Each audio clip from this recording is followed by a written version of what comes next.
Bienvenue sur le champ du design. Aujourd'hui, je m'essaie au podcast. Cela fait un moment que je voulais me lancer. Le bon moment, le bon projet, la bonne personne est arrivée. Je connais Maureen depuis Samana, une fille qui vit pleinement dans son temps et qui affiche toujours un large sourire. Avec un univers contrasté, urbain, tatoué, graphique et féminin. J'ai reçu Maureen et nous avons parlé de sa dernière création, un fanzine de meufs. Dans vos oreilles, une conversation autour du féminisme, d'une manière légère et convaincue. Nous avons parlé de design graphique, de nos influences sur la scène féministe actuelle et surtout de meufs.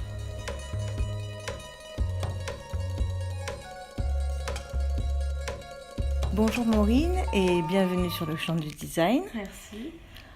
Peux-tu te présenter et retracer ton parcours en design graphique ? Alors, j'ai commencé par faire une mana, donc j'ai fait toutes mes études à l'ESMA. Ensuite, je me suis orientée vers un BTS design graphique, puis ensuite, donc toujours en BTS vers l'option numérique. Et après ce BTS, du coup, j'ai fait un bachelor en stratégie digitale et design graphique que j'ai fini là il y a quelques jours. Donc tu es partie au sein de ta dernière année en design graphique, Oui. À Nantes, Ouais. pour un stage. Est-ce que c'est lors de cette expatriation, non, n'importe quoi. Est-ce que c'est lors de ces journées que t'es venue l'idée de ton projet ? Oui, alors en fait l'idée du fanzine ça m'est venu avant l'idée de... Enfin, je voulais faire un fanzine sans avoir vraiment de concept et d'idée de ce que je voulais mettre à l'intérieur en fait. Du coup, ouais, je pense que ça m'est venu pendant que j'étais à Nantes, ouais, c'est sûr. En fait, mon mec travaille sur un fanzine de son côté. Du coup, je me suis dit, ah ouais, ça serait pas mal, j'aimerais bien faire un fanzine moi aussi avec mes illustrations, avec mes trucs et tout. Mais je trouvais que c'était peut-être un peu... C'était pas assez riche en fait de juste mettre mes illustrations et puis c'est tout. Je voulais réunir plusieurs personnes sur le projet et c'est après en écoutant des podcasts qui parlent de féminisme, etc. que du coup m'est venue l'idée de réunir des meufs, donc, enfin des artistes féminines autour de ce projet et de vraiment faire quelque chose de plus engagé en fait que simplement mettre des illustrations dans un book et voilà. En groupe, on est plus forte. Ouais, exactement. Surtout en groupe de meufs. Ouais, en gang de meufs. En gang de meufs. Donc, peux-tu me parler de ton nouveau projet et comment est née cette aventure ? Donc du coup, le Indie Bitches Gang, c'est un fanzine qui est digital, donc via Instagram, et donc papier. Donc comme je disais, j'ai voulu réunir plusieurs artistes féminines autour du projet pour mettre en avant leur travail, le message qu'elles veulent exprimer, et du coup en fait les réunir autour de thèmes différents à chaque numéro, et donc de thèmes autour du féminisme, des problèmes de meufs, etc. Donc le premier numéro a pour thème meuf. Meuf, ouais. Donc c'était vraiment... Pour le premier numéro, je voulais un truc hyper global, on va dire. Histoire que les premiers lecteurs, les gens qui découvrent un peu le projet, soient mis dans le bain un petit peu, mais doucement. Enfin ouais, voilà, un truc global. Une légère entrée en matière. Ouais, exactement. Pourquoi cette double fonctionnalité ou dualité, enfin cette dualité entre papier et digital ? Ah ouais, déjà la version papier, je voulais vraiment... j'adore les fanzines, les vieux fanzines, enfin les fanzines vraiment punk, les trucs originaux quoi, on va dire, enfin vraiment les premiers Donc je trouvais ça cool de toujours travailler le papier déjà et de continuer cette tradition du fanzine papier et tout. Mais à la fois aussi, les réseaux sociaux, c'est important pour se faire connaître et pour... en 2018, quasiment tout le monde est sur Instagram. Du coup, je trouvais ça que c'est un bon outil quoi, pour faire connaître un projet. Tu gardes la richesse Donc, du papier, puis l'objet. C'est ça. L'objet qui est très important. Surtout Instagram, c'était pratique pour faire connaître d'autres artistes qui sont pas forcément dans la version papier, mais pour vraiment avoir encore plus de visibilité. Et, oui, parce que comment va se décliner cette version papier en version Instagram? Alors du coup, par exemple pour le numéro 1, donc il y a des illustratrices qui ont réalisé des visuels pour la version papier. Sur Instagram, elles vont être postées déjà en couleur, parce que donc, sur la version papier, c'est en noir. Donc elles seront postées en couleur sur Instagram. Et surtout, on a un texte à l'intérieur qui en fait est une chanson. Donc là, on a le texte sur la version papier. Et sur Instagram, on aura la chanson, donc la version chantée, quoi. Parfait. Il me tarde de l'écouter. Puis pareil pour partager des animations, des trucs comme ça. Et oui, donc je reviens sur ce que tu disais. Donc on va passer de la version papier à la version numérique sur Instagram exclusivement. Avec aussi de nouvelles découvertes entre deux numéros. Ouais, exactement. Des artistes qui n'ont pas participé au premier qui n'ont pas forcément participé à la version papier, dont je reposte en fait le travail sur Instagram et voilà, et du contenu en fait qu'on peut pas avoir dans la version papier parce que c'est vraiment du contenu exclusivement digital, quoi. D'accord. Comment s'est passée la collaboration avec les artistes dans un premier temps? Tu les as contactés ou elles t'ont contacté? Quel est le réseau du Indie Beaches Guide? Je n'y suis pas arrivée en fait. Alors déjà la collaboration s'est super bien passée. Il n'y a pas eu de retard, pas eu de besoin de trop de relance au niveau des artistes en fait, qui participaient. Souvent c'est ça le problème quand on monte un projet avec plusieurs personnes qui y participent, c'est de relancer les gens. Et là en fait tout le monde était super OP, super à fond sur le projet. Donc on m'a beaucoup envoyé des visuels en avance même. J'avais fixé une date butoir, plein de monde m'a envoyé des trucs en avance. Donc, qu'est-ce qu'elles sont bien ça. Ouais, c'est clair. donc déjà super cool, ça s'est grave bien passé. Il y a des artistes que je connaissais déjà d'avant, donc de par mes études, ou même de par les réseaux, via Instagram, etc. Des filles avec qui j'étais déjà en contact. Et il y a d'autres filles qui m'ont écrit quand j'ai lancé le projet en fait sur Instagram. Donc tu as eu des retours déjà, tu as lancé il y a pas mal de le filles Indie qui m'ont écrit d'accord. Dès le lancement en fait du projet, alors que j'avais rien à montrer en fait encore dessus. J'ai juste pitché le truc en disant que c'était un fanzine, que je cherchais des contributrices et on dit contributrices, je sais pas. Oui, des collaboratrices. Ouais, c'est ça. Collaboratrices. Et donc des filles qui voulaient participer. Donc par exemple, il y a Adélite c'est la dernière personne qui m'a contactée pour ce numéro. Adélite qui est photographe, c'est ça? Qui est photographe dans le numéro 1. Et en fait, elle m'a contactée. J'avais déjà booké toutes les artistes pour le fanzine, pour le numéro 1. Elle m'a contactée, je suis allée voir son travail et j'ai adoré ses photos. Donc j'ai dit, normalement, ouais, c'est clair. J'ai dit, normalement, on était au complet, mais je veux trop que tu participes. Donc viens, envoie-moi tes projets et pas de soucis. Allez, viens dans mon gang. Ouais, c'est clair. Je suppose que, donc, comme tu l'as dit, tu as été quand même assez contactée par beaucoup de meufs qui ont envie de travailler avec toi et qui, en fait, sont vraiment impliquées dans cette ouverture qui est en train de se faire dans le monde entier pour les femmes et qui ont envie de se faire entendre. Et donc... peut-être beaucoup de demandes, donc tu es obligé de faire une sélection. Ouais. Donc comment fais-tu ta sélection et peut-être en fait elle est juste reportée sur les prochains numéros. Ouais. Je veux pas. Enfin, par rapport à la sélection, je voulais pas faire une sélection. Enfin, je sais pas comment dire. Pour moi, en fait, le but du fanzine, c'est que tout le monde participe. Tu veux pas restreindre je veux pas restreindre la participation. Il y a juste, enfin, le nombre de participantes est assez limité parce que c'est un tout petit format, donc évidemment on peut pas être à 15 artistes dessus. Mais en fait, les personnes qui n'ont pas été sélectionnées pour le premier numéro sont sur le deuxième, le troisième, etc. Tu as déjà des thèmes pour les prochains numéros ? J'ai des idées de thèmes. J'ai déjà les artistes. C'est ça qui est assez fou. Il y a tellement de personnes qui m'ont écrit que du coup, le numéro 2 est quasiment bouclé au niveau des artistes. Mais ça, c'est une merveilleuse nouvelle. Il y a déjà quasiment toutes les filles dessus.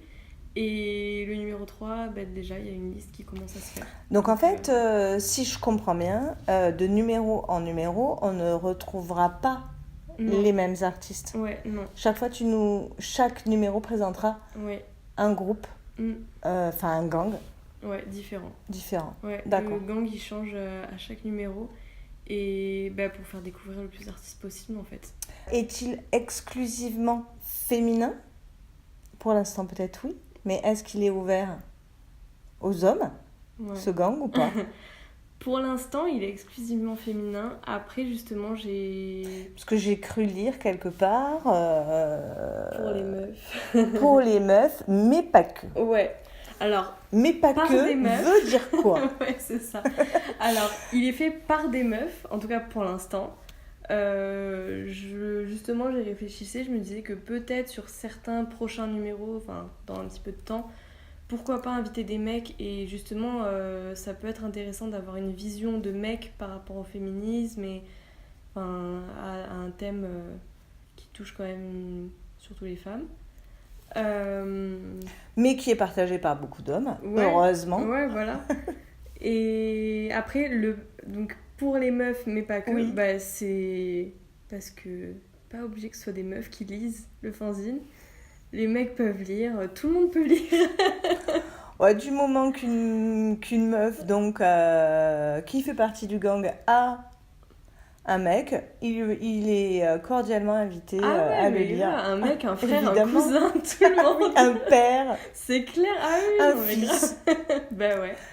Parce que le indie Bitches Gang est ouvert aux meufs de tout âge. Ouais, c'est pour tout le monde. Même le champ du design que je représente peut y participer. Donc... Ouais, grave. Pourquoi pas ? Grave. Tu es toi-même designer graphique, mais pas que. Oui. Illustratrice, photographe. À ma connaissance. Ouais. Après... Je fais plein d'autres choses aussi. Encore du point de croix. Mais je sais. Je fais de la broderie. La broderie, c'est ma vie. Je fais plein de trucs. Donc, comment définirais-tu ton univers, ton style ? Polyvalent, on va dire. Je fais plein de choses, donc... dès que je trouve une nouvelle technique, un nouveau médium à utiliser, je teste. En ce moment, je fais beaucoup de broderie. Des fois, je fais de la couture. Des fois, je fais du tricot, par exemple. Mais ma grand-mère m'avait appris à tricoter petite. J'ai tout perdu. Mais là, mais je sais que depuis quelques années, le tricot redevient dans le milieu de la meuf quelque chose... de très in, on va dire, et même plutôt apaisant. Ouais, mais grave. Faire le tricot devant la télé le dimanche soir. Avec une tisane. Exactement. Avec le chat sur les genoux, c'est parfait. Donc tu es, comme tu dis, polyvalente. Moi j'ai eu donc l'occasion de voir tes créations en tant que designer graphique, illustratrice aussi. Dès la Mana, mais un peu plus tard tes photos que je trouve particulièrement intéressantes, où tu mets en scène des univers différents à chaque série, et tu te mets en scène et tu mets en scène donc des amis, un univers particulier. Tu peux nous parler de ces projets photos? Ouais, alors déjà pour les photos, je m'intéresse beaucoup à la photo de mode. Donc en fait, c'est ça qu'on retrouve souvent dans mes photos. C'est mettre en valeur le vêtement, le look de la personne qui les porte. Et donc tout ça dans un univers et dans un lieu qui s'approprie vraiment et qui met donc le vêtement aussi en valeur. Donc soit en créant un gros contraste entre le vêtement et le décor. Par exemple, j'ai fait une série de photos pour une créatrice de caftan marocain. Donc c'est des robes très très traditionnelles qui sont portées pour les mariages, etc. Donc par exemple, j'ai shooté ces robes-là dans une maison très contemporaine, décorée vraiment comme un décor assez minimaliste, mais moderne, quoi, un truc vraiment de nos jours, actuel. D'ailleurs, on peut le retrouver sur le champ du design. Oui, puisque exactement. J'avais déjà fait une première interview. C'est ça. Tu as ton article sur ton projet professionnel autour de cette créatrice de caftan. Ouais, on pourra... Je vais mettre le petit lien pour qu'on puisse le relire. Du coup, avec ce projet, j'avais voulu vraiment créer un contraste entre le décor et le vêtement, et du coup, un contraste entre la tradition et la modernité. Voilà, pour vraiment faire ressortir le... Oui, mais moi je me rappelle de photos, de divers séries que j'ai pu voir sur ton travail. Il y a toujours ce contraste fort. Et pareil, dans la lumière ou dans ce côté urbain surdimensionné. Très urbain aussi. Ah oui, tu as un côté très urbain dans ton univers. Et pareil, diversifier les modèles et tout ça. Là, ça fait longtemps que j'ai pas fait de série de photos, mais... C'est par passe. Tu as eu l'illustration, la photo, la broderie, le tricot. Maintenant, hop, on revient à l'illustration. Dans la photo après. Grave. C'est une boucle. Ouais. Ça dépend des inspirations. C'est ça. Là, maintenant que je suis sur Nantes, il y a pas mal d'endroits en plus où shooter et tout. Donc, Ah oui, parce que toutes tes séries étaient sur Montpellier. Maintenant que tu es sur Nantes, tu vas nous faire... de nouvelles belles séries. Enfin, moi, j'ai pu venir à Nantes quelques fois et donc j'ai trouvé que cette ville était assez riche au niveau architectural ou même plutôt artistique dans la ville. Grâce au voyage à Nantes, puisqu'il y a pas mal de pièces artistiques, plutôt des sculptures qui restent mais niveau au fil des années. C'est top. Il y a plein de choses à faire. Il y a plein de trucs à voir et tout, c'est cool. Surtout là, pendant l'été, avec le voyage à Nantes, ils ont ouvert un lieu qui s'appelle le Transfert aussi. Moi, j'y suis pas allée. Je regrette trop de pas y être allée. J'ai pas eu le temps. Et tous les soirs. C'est clair. Je voulais trop y aller un week-end et après, je sais pas, je crois que j'ai oublié. Et ils ont ouvert un lieu, ça s'appelle le Transfert, avec des grandes installations partout et tout. Trop c'est pas où il y a la cantine de... C'est pas loin, ouais. Oui, la cantine du voyage à Nantes. Oui, la cantine du voyage à Nantes, faite par Appelle-moi Papa, je crois. Ah, je sais pas. Je crois. Mais c'est pas loin. En fait, la cantine, c'est sur l'île de Nantes et le transfert, c'est à Rezé. C'est, je sais pas, 5-10 minutes. Et on peut donc te retrouver et retrouver surtout ton travail d'illustratrice dans le premier numéro. Oui. Donc... Tu y as participé. Ouais. Pour le premier numéro, je voulais mettre aussi ma petite touche, ma pierre à l'édifice. En plus de réunir les artistes et tout ça, je voulais aussi mettre ma petite contribution. Je sais pas si je ferais ça pour tous les numéros, mais en tout cas, pour le premier. Pour le premier, on voit tes talents d'illustratrice et peut-être dans 4-5 numéros, une petite photographie. Ouais, pourquoi pas. Et tous les 4-5 numéros... Une de tes propositions graphiques ou Après, autre. j'ai du mal, je sais que sur Instagram, j'ai du mal à publier mon propre travail sur l'Instagram du Indie Beaches Gang. Même moi, j'ai du mal à le dire. Moi, tu as vu, j'essaye de tourner autour. Hein. C'est clair. Parce que, je sais pas, je me dis que je veux mettre en avant le travail des autres et ouais, pas Oui, c'est tout forcément le aussi mien, quoi. gratifiant. Ouais, oui, c'est ça. Parce que ton travail dans tout Mm. ça, ou plutôt ta satisfaction, c'est ce projet. Ouais, voilà. Donc en C'est fait, de mettre en valeur le travail ouais. d'autres femmes. Oui. Donc là, j'ai mis une illustration, effectivement, Oui, mais pour le premier, je trouve pour le ça premier évident. numéro. Après, Et pour les chouette. autres, je le ferai pas forcément, mais Mm. l'important, ouais, c'est que les gens, du coup, se procurent les numéros à chaque fois et leur propre exemplaire. Donc ce projet est fait par des meufs. Ouais. La créatrice principale en est une, toi. Donc par des meufs, pour des meufs, engagées ou pas, mais je pense que oui. Hein. Bah la plupart, oui, en tout cas. Enfin, oui, je pense toutes même. Quand j'ai pitché le projet auprès des illustratrices ou quand les filles m'ont écrit et tout ça, c'était clair que c'était engagé côté féministe et que ouais, enfin, il y avait une part quand même d'engagement, on va dire, dans le projet et que bah forcément, il faut partager un peu ces valeurs-là. Oui, chacune d'entre nous peut mettre une pierre à l'édifice, Ouais. qu'elle soit graphique Ouais. ou contestataire Après, ou on n'a engagée pas... pour telle et telle avancée féminine. Ouais. Mais, Ouais, après, c'est surtout se soutenir entre meufs, en fait. C'est surtout ça.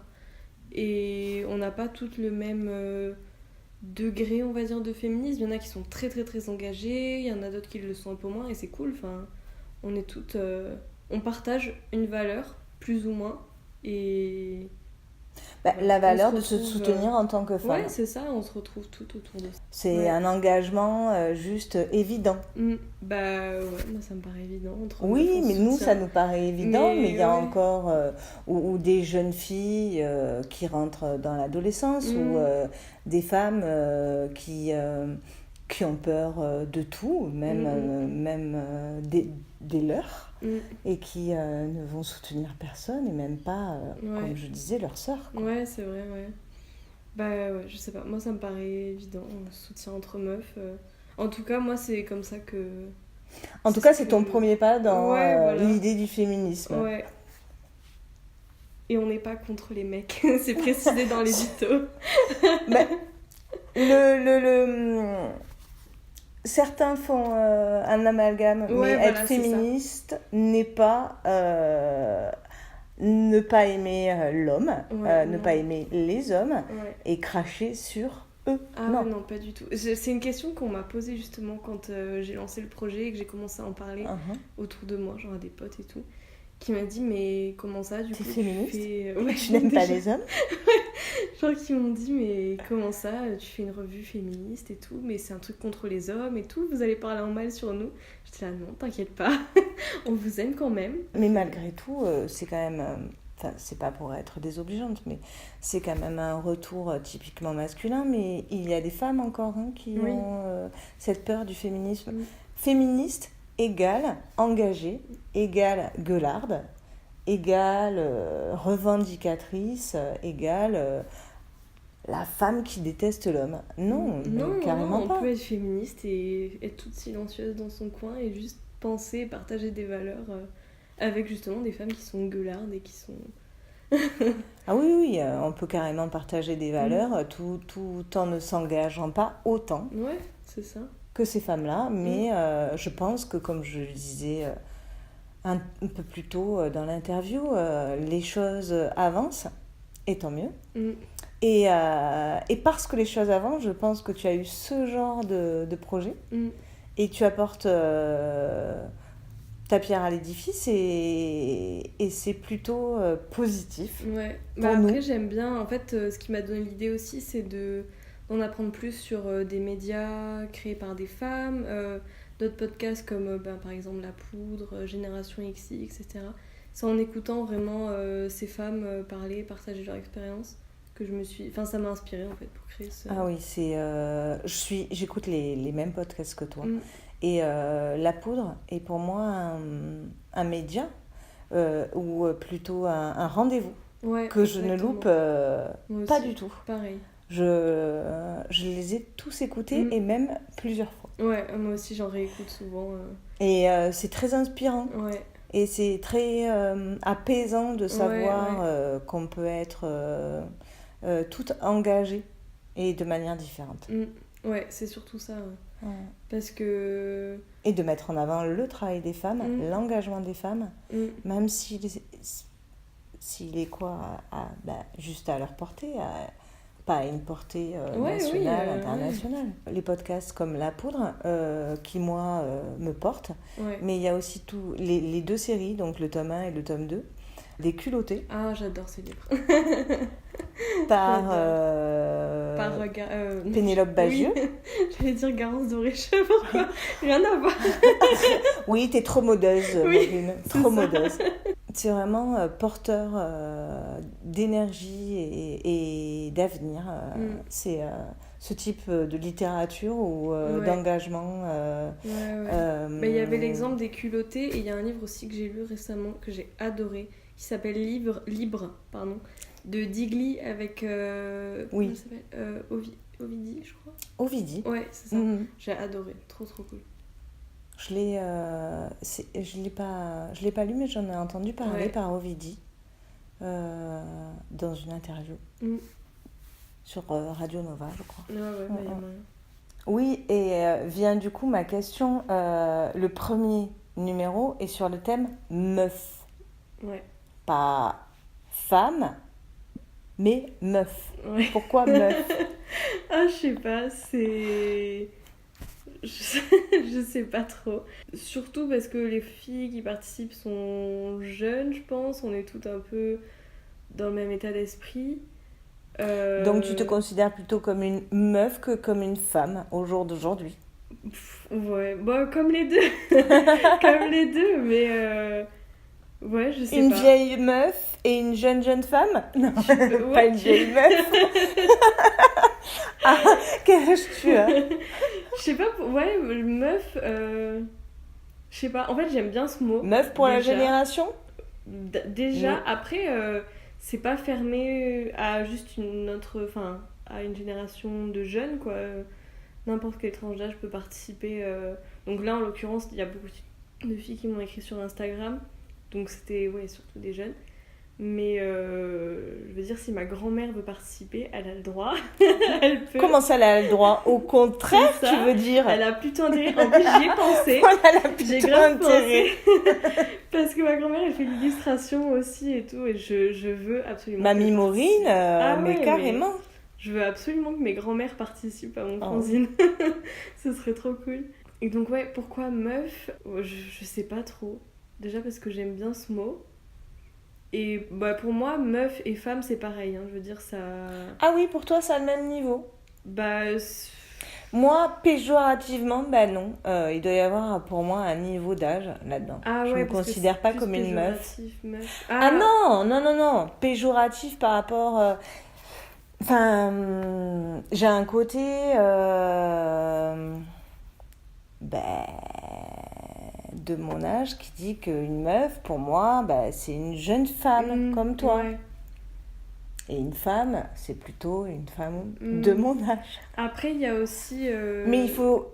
Tu sais, bon, à mon âge, genre, j'ai pas 70 ans, mais bon... Tu peux le préciser. Il y a des femmes qui se considèrent plus encore comme des meufs. Je pense que c'est propre à chacune, en fait. Après, il y avait aussi, genre, le terme meuf, c'est... pour moi, c'est quand t'es copine avec une personne et tout, et tu disais « Ah ouais, meuf !» Enfin, le terme meuf aussi, il est vachement... il est amical, quoi. On fait toutes partie du même gang, on est toutes des meufs, et on s'appelle meuf entre nous, quoi. C'était ça. Enfin, moi, je sais que mes copines, je les appelle meufs. Et donc, c'était comme ça, oui, donc tu le vois. Pourquoi meuf? Parce que... vous êtes toutes mes copines. On fait toutes partie, d'un même cercle. Et vous êtes toutes... Oui, c'est... voilà l'explication. Donc c'est ça, au final. Allez, c'est l'explication que je trouve après avoir donné le nom. Ça arrive, mais normalement, il ne faut pas le dire. Ouais, c'est ça. On va couper au montage. En parlant de groupe, en parlant de clan, de gang, tu as lancé ton fanzine sur Instagram. Donc, en parallèle du print. Et je voudrais savoir quel est ton rapport aux réseaux sociaux. c'est toute ma vie, les réseaux sociaux. Je vais pas mentir sur cette question. Je passe beaucoup trop de temps sur Instagram. Donc c'est pour ça, je pense aussi que ça m'a paru comme une évidence de lancer mon projet à la fois en papier et à la fois sur Instagram. Pour moi, c'était vraiment le meilleur moyen déjà pour faire connaître un projet. Surtout un projet visuel en fait. Donc là, c'est des artistes que je mets en avant et leur travail. Donc forcément, ça va être visuel. Instagram, pour ça, c'est le meilleur réseau, je pense. Oui, tu as une visibilité internationale, rapide. Ouais, et puis pour les images, bah, c'est vraiment le meilleur. Et d'ailleurs, quels sont tes truc, hashtags sur lesquels on peut te retrouver? Bah déjà le hashtag Indie Beaches Gang, Yeah. forcément. Il est bien dit. Après, je sais pas, je mets plein d'hashtags genre Girl Gang, etc. Girl Power. Des trucs un peu basiques. Mais Et les abonnés sont arrivés assez vite? Ben ouais, vraiment Très très vite. vite. En quelques jours, j'ai eu 200 abonnés comme ça qui sont arrivés d'un coup. Pas mal. Là, ça s'est un petit peu calmé. Après, il y a des filles aussi qui ont parlé du projet, donc forcément, ça a ramené d'autres gens. Donc, ça arrivait assez vite. Là, je pense que pareil, avec le lancement du numéro, ça va Ça va il va y décoller avoir encore un de peu plus. nouveau Ouais. une vague en fait d'abonnés qui va arriver, je pense. Et donc, ouais, ça arrivait super vite. Donc, c'est cool. Ah oui, c'est J'ai vu plutôt qu'il y une avait un bonne nouvelle. engouement en fait autour du projet dès son lancement en fait, dès que j'ai lancé les visuels sur Instagram, la recherche de collaboratrices, etc. Il y a eu un engouement, je reçois plein de messages tous les jours de meufs justement qui veulent participer Parce que c'est à une ce très bonne projet. idée. Donc c'est trop cool. Puis ça fait plaisir de voir que des gens, parce que au début quand j'ai lancé le projet, je me suis dit ouais bon autant je vais être toute seule dans mon délire. Imagine, personne ne me Ouais, répond. voilà, c'est ça, en mode moi je pense que c'est une bonne idée, mais est-ce que les autres gens vont penser que c'est une bonne idée? Autant il y aura absolument pas de retombées, ça va être nul, et personne va m'écrire et tout. Et au final, le fait de voir que, au contraire, il y a plein de filles qui m'écrivent pour participer, ou même juste pour soutenir en fait le projet, parce que qui sont pas forcément dans des délires artistiques ou qui veulent pas forcément partager leur Oui, mais bon, qui te leur mettent un petit travail, commentaire et qui positif. juste qui écrivent un petit mot pour soutenir et pour dire que c'est cool, qu'elles aiment le projet et tout, bah ça fait trop plaisir. Félicitations. Merci. On en a un peu parlé déjà, mais peux-tu nous faire partager tes inspirations, les femmes qui t'influencent? Donc on a déjà parlé de Lorraine Bastille avec La Poudre, Ouais. ou de Pénélope Bageux avec Les Culottés. As-tu d'autres artistes, mais vraiment diverses, hein, écrivains, photographes, illustratrices, en tant que femme qui influencent ton univers? Ouais, alors je pense que au tout début où j'ai commencé à m'intéresser justement au féminisme, à s'exprimer vraiment en tant que femme sur des questions de société, etc. Je pense que j'ai commencé avec le livre de Lena Dunham qui s'appelle Not That Kind of Girl, que j'ai adoré, que je relis justement en ce moment. Et pareil, je me refais la saison Girls, enfin la série Girls. La série Girls. Que j'adore cette série. C'est donc déjà vachement cool. C'est très blanc et très élite, etc. Des filles un petit peu riches, etc. Oui, c'est un peu élitiste. Mais très très cool quand même. Pour l'époque en tout cas, parce que ça a commencé en 2011-2012 je crois. Ah oui, Donc on était quand même moins... moins sur cette ouverture Ouais. vers la Donc, femme et la liberté.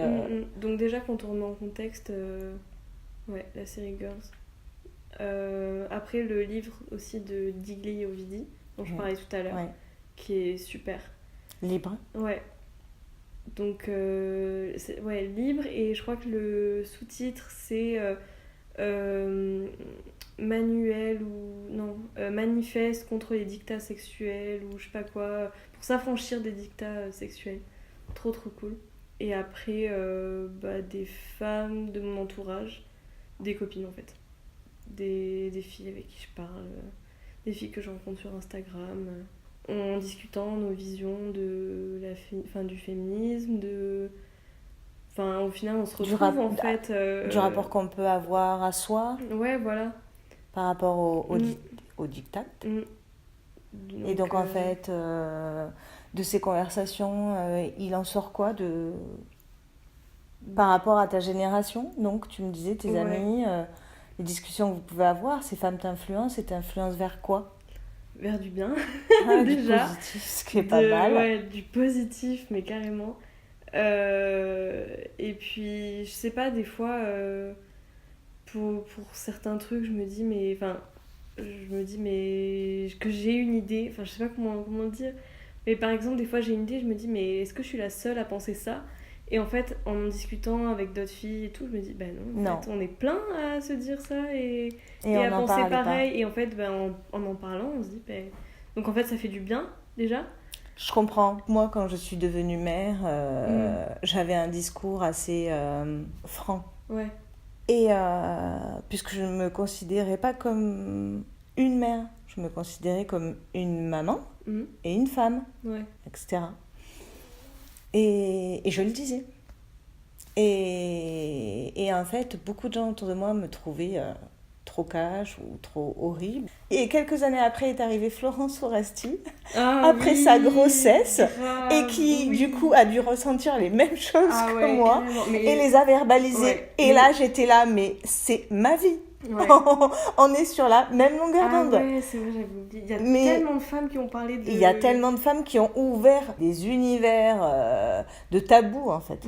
Mais j'ai entendu tellement de personnes parler du sketch de Florence Foresti. Des jeunes mamans qui disent « Ah, mais c'est grave ma vie, c'est exactement ça et tout. » Depuis quelques années, c'est pour moi une des femmes d'influence, mais par rapport à la maternité, c'est Florence Foresti.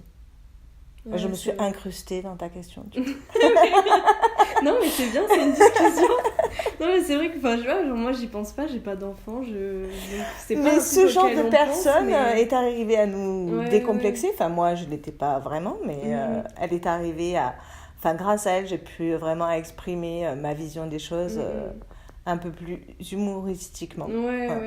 Et je pense qu'elle décomplexe les générations à venir. Ouais, mais carrément. Voilà, et qu'il y a encore des tabous à lever, mais petit à petit. Pas être une mère parfaite qui est là à la maison, qui fait la cuisine, qui attend ses enfants, qui...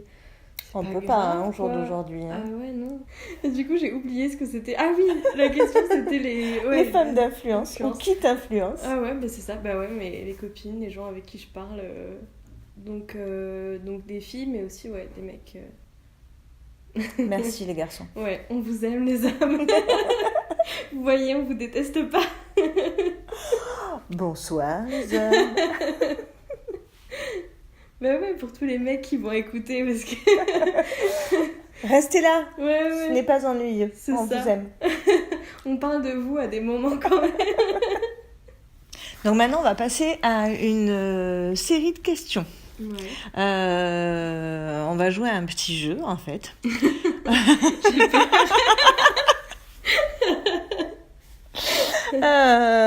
Ce petit jeu donc tourne autour de la femme, ou on va dire de la meuf. Et tu as le choix entre deux questions.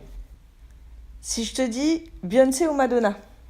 Madonna, sûr. Pourquoi? Non, j'aime bien Beyoncé et j'ai adoré son dernier album, Lemonade, avec tout le message qu'il y avait autour, sur la communauté afro, sur le féminisme et tout. Donc ça, j'avoue, j'ai adoré. Mais quand même, Madonna... Mais pour l'ensemble de son parcours et sa volonté de s'intégrer en tant que femme, matrone, et de s'imposer autant qu'un homme, Madonna... C'est pas la même génération et tout. Non. Donc, du coup, je dirais que Madonna était là avant Beyoncé quand même. Et elle a ouvert. Donc, merci Madonna. Ah ouais, merci Madonna. Frida Kahlo ou Niki de Saint-Phal? Je sais pas. Frida Kahlo. Thelma et Louise ou Brigitte? Brigitte, les chanteuses. Les chanteuses, en termes de duo féminin engagé. Ah, mais Thelma et Louise quand même, Mais bon, Bon, je vais c'est dire pas la vraie vie, Oui, Kamel. ouais, je vais dire Brigitte. Brigitte qui nous apporte aussi beaucoup. Ouais. D'essayer de gérer avec donc fragilité et force le fait d'être femme, d'être mère, tout cet ensemble, quoi. Ouais. Paulette ou Cosette? Ah, Paulette. Pareil. Plus pour le côté mode et tout en plus. Un petit peu ouais, quand même, ils ont hein. des séries de photos Pas qui sont trop super l'oublier. cool. Ouais. Photoshop ou body positive? Ah non, body positive. Évidemment. C'est sûr. Non mais Voilà la question. évidemment. Wonder Woman ou Catwoman? Wonder Woman. Claquette ou escarpin? Claquette chaussettes, c'est sûr. Évidemment. Le must. Ouais, grave. Et donc, bah, je les ai toutes posées. Ah, il m'en reste une, mais je l'avais posée avant, quoique presque. Meuf ou femme? Meuf. Évidemment. C'est plus amical. On est toutes dans le même gang, on est toutes des meufs, on s'appelle meuf. Non, meuf. Et pour finir, Maureen, as-tu d'autres projets à venir ou d'autres idées? Ouais. Par rapport au Indie Beaches Gang, déjà, c'est un projet. Là, en fait, la version papier et l'Instagram, c'est 1/10 de ce que je voudrais faire en vrai. Je travaille sur le site déjà, que je voudrais développer. En fait, je me suis rendu compte qu'Instagram, c'était cool pour partager des visuels, tout ça. Mais pas assez. Mais pas assez, en fait, pour partager vraiment le travail des artistes et vraiment faire une description de leur travail. Oui, c'est ça qui manquerait en ouais. fait. Là, on est dans un... Enfin, moi, je trouve l'idée, l'engagement, vraiment, cette impulsion, ta jeunesse, ce projet, vraiment emballant, engageant.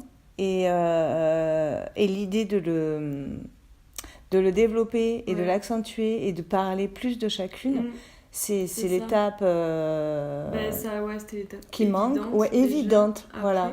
Ouais. Parce que, en fait, là, pareil, dans la version papier, il n'y a pas beaucoup de place, quoi. Il y a des photos, enfin des illustrations de chaque participante, etc. Mais pas assez de place pour vraiment faire un texte, pour présenter leur univers. Donc ça, c'est vraiment quelque chose que je voudrais faire sur un site ou un blog. Et pareil, sur Instagram, ça reste superficiel, on voit le visuel, mais sans vraiment avoir d'explication déjà à propos du visuel en question, ou de l'univers graphique de l'illustratrice, par exemple. Donc déjà, ça me paraissait assez important de pouvoir développer ça. Et donc, c'est à venir... bientôt, j'espère. Bientôt. Je travaille dessus. Donc, on sera sur le coup. Ouais. Il y aura une date de lancement et tout. Pas de souci. Donc déjà ça. Ensuite, à terme aussi, peut-être après le 2e numéro ou après le premier, ça dépendra de... Je pense que ça va dépendre en fait des retombées que j'ai après le lancement